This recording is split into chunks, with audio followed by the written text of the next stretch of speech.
My dear scholars, आज मैं explain कर रहा हूँ मिलर एक्सपेरिमेंट। मिलर ने ऑपरिन की थ्योरी को सपोर्ट किया था। मिलर ने ऑपरिन की थ्योरी को प्रूफ किया था। ऑपरिन ने ओरिजिन ऑफ लाइफ को एक्सप्लेन किया था कि लाइफ की ओरिजिन अर्थ पर कैसे हुई है। ऑपरिन ने उसको अपनी थ्योरी मिनरल एस्टिक थ्योरी में एक्सप्लेन किया था। ऑपरिन ने केमिकल इवोल्यूशन को एक्सप्लेन किया था। थ्योरी का नाम था mineral asterisk theory. Mineral asterisk theory मतलब मिनरल से लाइफ की ओरिजिन हुई। और इन्होंने इस थ्योरी को अपनी book the origin of life में पब्लिश किया था। ऑपरिन ने लाइफ की ओरिजिन को 8 स्टेप्स में एक्सप्लेन किया। फर्स्ट स्टेप्स में सन से प्लैनेट्स बने, अर्थ बनी। सेकंड स्टेप में इनऑर्गेनिक कंपाउंड बन गए, प्रिमिटिव एटमॉस्फेयर बना, प्रिमिटिव लिथोस्फीयर बना, अर्थ कोर बना। थर्ड स्टेप में ऑपरिन ने बताया था कि प्रिमिटिव ओशन बना, प्रिमिटिव एटमॉस्फेयर रिड्यूसिंग था, मीथेन, अमोनिया, हाइड्रोजन गैसेस थीं, क्लाउड्स थे। Methane, ammonia, hydrogen gases primitive atmosphere में 2:1 रेशियो में थीं। जब ये आपस में रिएक्शन करती थीं और क्लाउड्स आपस में जब टकराते थे तो इलेक्ट्रिक चार्ज डेवलप हो जाता था और टेम्परेचर 800 डिग्री सेंटीग्रेड हो जाता था। उस टेम्परेचर पर मीथेन, अमोनिया, हाइड्रोजन रिएक्ट करके और फिर हैवी रेन के रूप पर अर्थ सरफेस पर आती थी। अर्थ सरफेस का टेम्परेचर चूँकि बहुत ज़्यादा था तो यहाँ से पानी या वाटर वेपर के रूप में फिर वापस चला जाता था प्रिमिटिव एटमॉस्फेयर में। और प्रिमिटिव एटमॉस्फेयर में फिर मीथेन, अमोनिया, हाइड्रोजन और वाटर वेपर्स रिएक्शन करके फिर हैवी रेन के रूप में पृथ्वी की सरफेस पर आते थे, अर्थ सरफेस पर आते थे और फिर यहाँ से फिर वाटर वेपर के रूप में और गैसेस फॉर्म में फिर वापस क्लाउड में जाते थे। और ये प्रोसेस कई लाख ईयर्स तक चला, कई मिलियन ईयर्स चला और बाद में प्रिमिटिव ओशन बन गया। क्योंकि अर्थ का टेम्परेचर धीरे धीरे ठंडा कम होता जा रहा था और प्रिमिटिव ओशन बना और फिर उस प्रिमिटिव ओशन में एमिनो एसिड बने, जैसे ग्लाइसिन बना, ग्लाइसिन बना, एलिनीन बना, एमिनो एसिड बने, ऑर्गेनिक एसिड बने। इसे मिलर ने अपने एक्सपेरिमेंट में प्रूफ किया। तो आओ स्टूडेंट्स, पहले हम मिलर का एपरेटस बनाते हैं। जो मिलर ने एक्सपेरिमेंट दिया था उस एक्सपेरिमेंट को मैं ड्रा कर रहा हूँ। आप भी मेरे साथ साथ ड्रा करें।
डियर स्टूडेंट्स, ये मैंने मिलर का एक्सपेरिमेंट बनाया है। देखिए, मिलर ने अपने एक्सपेरिमेंट में इलेक्ट्रिक स्पार्क चैम्बर को प्रिमिटिव एटमॉस्फेयर कंसीडर किया। इलेक्ट्रिक स्पार्क चैम्बर को प्रिमिटिव एटमॉस्फेयर कंसीडर किया, जो कि रेड्यूसिंग था, और इस हाफ लीटर के फ्लास्क को प्रिमिटिव ओशन माना। इसे क्या माना? Primitive ocean. ऑपरे ने यही तो बताया था कि प्रिमिटिव एटमॉस्फेयर में, ये मान लो प्रिमिटिव एटमॉस्फेयर है, इसमें मीथेन, अमोनिया, हाइड्रोजन और क्लाउड्स थे। जब ये आपस में टकराते थे और 800 डिग्री सेंटीग्रेड टेम्परेचर डेवलप हो जाता था, और फिर हैवी रेन ग्रुप में अर्थ सरफेस पे आते थे। यहाँ पे प्रिमिटिव ओशन था, और फिर यहाँ से वाटर वेपर या गैसेस वापस जाती थी। इस तरह से ये प्रोसेस कई सालों तक चलता रहा और यहाँ पे अमीनो एसिड बने। ये किसने बताया था? ऑपरे ने। इसी चीज़ को मिलर ने अपने एक्सपेरिमेंट में बताया। इन्होंने बताया कि ये इलेक्ट्रिक स्पार्क चैम्बर को हम कंपेयर कर सकते हैं प्रिमिटिव एटमॉस्फेयर से, और इस 5 लीटर के फ्लास्क को, हाफ लीटर के फ्लास्क को कंसीडर कर सकते हैं प्रिमिटिव ओशन से। अब देखिए, प्रिमिटिव ओशन का टेम्परेचर उस समय 100 डिग्री सेंटीग्रेड से ज़्यादा था, धीरे धीरे 100 डिग्री सेंटीग्रेड से कुछ कम हुआ। तो यहाँ पे देखिए, इन्होंने पानी को खौलाना शुरू किया। ये वाटर वेपर के फॉर्म में, स्टीम के फॉर्म में कहाँ पहुँचा? इलेक्ट्रिक स्पार्क चैम्बर में पहुँचा। इलेक्ट्रिक स्पार्क चैम्बर में जब यहाँ पे स्टीम आई तो इलेक्ट्रोड्स में इन्होंने करंट पास किया। जब इलेक्ट्रोड में करंट पास किया तो यहाँ पे इलेक्ट्रिक स्पार्क उत्पन्न हो गया, और टेम्परेचर इसका हो गया 800 डिग्री सेंटीग्रेड। इस 800 डिग्री सेंटीग्रेड पर मीथेन, अमोनिया, हाइड्रोजन, जो कि 2:1 रेशियो में पाई जाती थी, आपस में रिएक्शन हुई। तो किस किस की रिएक्शन हुई?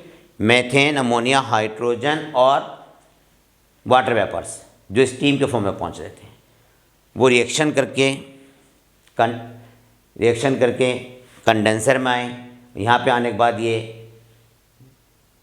एक लिक्विड फॉर्म में आ गए, और लिक्विड फॉर्म में ये यूट्यूब में आए। यूट्यूब से किस में आए? फिर ये फ्लास्क में आए। इस फ्लास्क से फिर वापस गैसेस फॉर्म में इलेक्ट्रिक स्पार्क चैम्बर में पहुँचे।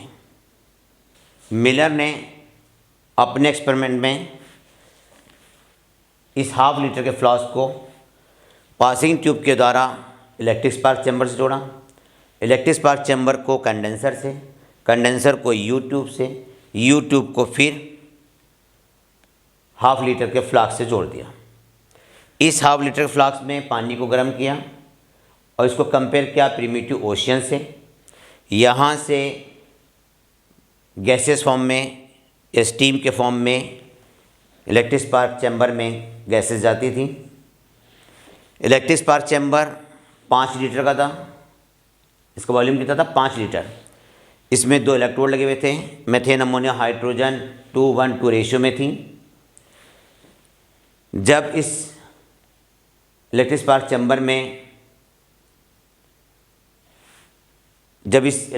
चैम्बर में ना इलेक्ट्रोड के द्वारा इलेक्ट्रिक आर्क उत्पन्न किया जाता था, तो यहाँ का टेम्परेचर 800 डिग्री सेंटीग्रेड हो जाता था। इस 800 डिग्री सेंटीग्रेड पर मीथेन, अमोनिया, हाइड्रोजन और स्टीम ने रिएक्शन करके कंडेंसर से पास होती थी और लिक्विड फॉर्म में आ जाती थी। और ये लिक्विड जब यूट्यूब में पहुंचता था, फिर यहाँ से ट्रांसफ़र होता था फ्लास्क में, और फ्लास्क से फिर वापस इलेक्ट्रिक स्पार्क चैम्बर में। मिलर ने इस प्रोसेस को लगभग 15 दिन तक कंटिन्यू रखा। उसके बाद देखा कि यूट्यूब में अमीनो एसिड रेड कलर के फॉर्म में जमा होने लगे, जिसमें ग्लाइसिन था, एलिनिन था, ऑर्गेनिक एसिड थे। क्योंकि अमीनो एसिड लाइफ की बेसिक यूनिट है, क्योंकि अमीनो एसिड लाइफ की क्या है, बिल्कुल फर्स्ट स्टेप है, बेसिक यूनिट है। तो चूँकि जब यहाँ अमीनो एसिड बन गए तो इसी तरह से ऑपरिन के अनुसार प्रिमिटिव ओशन में भी अमीनो एसिड बन गए होंगे, ऑर्गेनिक एसिड बने होंगे, जिनसे आगे चलकर प्यूरिन, पैरामिडीन्स और न्यूक्लिक एसिड का फॉर्मेशन हुआ होगा और धीरे धीरे प्रोटोसेल का फॉर्मेशन हो गया होगा। तो डियर स्टूडेंट्स, आपने स्टडी करी मिलर के एक्सपेरिमेंट की। मिलर ने अपने एक्सपेरिमेंट में ऑपरिन की थ्योरी को एक्सप्लेन किया था। ऑपरिन ने क्या बताया था? ऑपरिन ने अपने थर्ड स्टेप में ही बताया था कि प्रिमिटिव ओशियन से गैसेस फॉर्म में और वाटर वेपर प्रिमिटिव एटमॉस्फेयर में जाते थे, और प्रिमिटिव एटमॉस्फेयर में क्लाउड्स थे। जब क्लाउड्स आपस में टकराते थे तो इलेक्ट्रिक आर्क उत्पन्न होता था, जिससे उसका टेम्परेचर 800 डिग्री सेंटीग्रेड हो जाता था।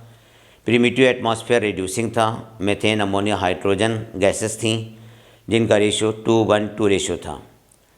800 डिग्री सेंटीग्रेड टेम्परेचर पर मीथेन, अमोनिया, हाइड्रोजन और वाटर वेपर्स ये सब रिएक्शन करके फिर हैवी रेन के रूप में अर्थ सरफेस पर आते थे और प्रिमिटिव ओशन का फॉर्मेशन हुआ, और प्रिमिटिव ओशन से फिर वापस गैसेस फॉर्म में प्रिमिटिव एटमॉस्फेयर में चले जाते थे। ये प्रोसेस लगातार कई सालों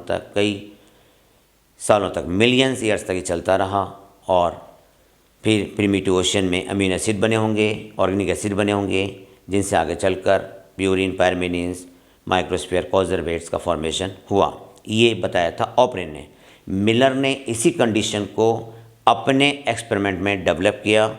मिलर ने प्रिमिटिव ओशन को इस हाफ लीटर के फ्लास्क से कंपेयर किया। इस हाफ लीटर के फ्लास्क को पासिंग ट्यूब के द्वारा इलेक्ट्रिक स्पार्क चैम्बर से जोड़ दिया, जिसको कंपेयर किया उन्होंने प्रिमिटिव एटमॉस्फेयर से। इसलिए उन्होंने इसमें मीथेन, अमोनिया, हाइड्रोजन को 2:1 रेशियो में स्टोर किया। ठीक है, इस इलेक्ट्रिक स्पार्क चैम्बर में मीथेन, अमोनिया, हाइड्रोजन का जो रेशियो था 2:1 था। इसमें 2 इलेक्ट्रोड इसलिए लगा दिए जिससे इसमें इलेक्ट्रिक स्पार्क उत्पन्न किया जा सके। फिर इसे कंडेंसर से जोड़ा, कंडेंसर को फिर यूट्यूब से जोड़ा, यूट्यूब को फिर वापस फ्लास्क से जोड़ दिया। अब देखिए, इन्होंने ऑपरिन की थ्योरी को एक्सप्लेन किया कि प्रिमिटिव ओशन से गैसेस फॉर्म